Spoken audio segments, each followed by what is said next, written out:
চিরসখা ধারাবাহিকে প্লুটোর বাবাকে দেখেছেন? কি অনবদ্য অভিনয়! অথচ এই মানুষটাকে একটা সময় কেউ পাত্তা দেয়নি, ঘাড় ধাক্কা দিয়ে বের করে দিয়েছে। কেমন ছিল সেই মর্মান্তিক অভিজ্ঞতা?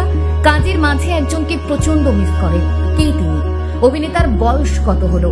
চন্দন সেনের কঠিন লড়াইটা আপনাকে ভাবাবে, আপনার মনোবল বাড়াবে। শেষ পর্যন্ত শুনে দেখুন।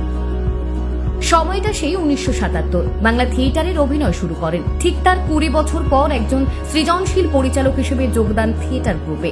তারপর থেকে একের পর এক চলচ্চিত্রে অভিনয়। এছাড়াও ঝুলিতে রয়েছে প্রচুর ধারাবাহিক। ইষ্টিকুটুম, আঁচল, কুসুমদোলা, ইচ্ছেনবী, শ্রীময়ী, খড়কুটো, অন্দরমহল, গুড্ডি, এক্কাদোক্কা। জল থই থই ভালোবাসা থেকে শুরু করে এখন চিরসখা। বেশিরভাগ ক্ষেত্রে পজিটিভ চরিত্রে অভিনয়। বাবা কাকা জেঠুর চরিত্রে এক কথায় 100% পারফেক্ট যাকে বলে। 2021 সালে মানিক বাবুর মেঘ চলচ্চিত্রে অভিনয় করে রাশিয়া আর ইরান থেকে পেয়েছেন সেরা অভিনেতার পুরস্কার। আর আজ যে জায়গায় এসেছেন, অনেক বাধা পেরিয়েছেন। প্রথম থিয়েটারে অভিনয় করতে গিয়ে ফেল করেছিলেন, পাশাপাশি সেই সময় ক্রিকেট খেলেছেন।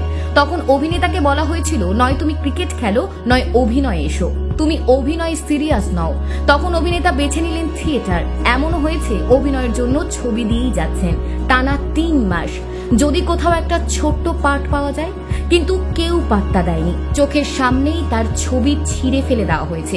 সেই কথা তিনি যখন বারবার বলতে গেলেন, তখন তাকে ঘাড় ধাক্কা মেরে ফেলে দেওয়া হয়।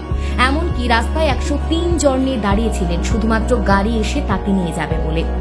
পরে জানতে পারেন তার পার্টটা দেওয়া হয়েছে প্রযোজকের ভাগ্নিকে। চন্দন সেনের বয়স 60 পেরিয়েছে, কিন্তু অভিনয়ে বিন্দুমাত্র ছাপ পড়েনি। বেশ পরিশ্রমী, প্রায় 13টা হিন্দি সিনেমায় অডিশন দিয়েছেন, বাতিলও হয়েছেন, কিন্তু চেষ্টা ছাড়েননি। অভিনেতার মা ছেলেকে একা মানুষ করেছেন, তবু কখনো চন্দনকে রোজগারের কথা বলেননি।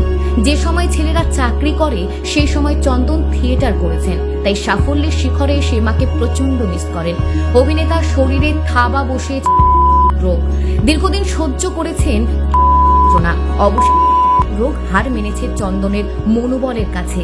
বাংলা ইন্ডাস্ট্রির অন্যতম রত্ন তিনি। আপনি কি বলেন? আপনিও কি আমার কথার সাথে সহমত? চন্দন সেনের অভিনয় আপনার কেমন লাগে? কমেন্টে জানাতে ভুলবেন না।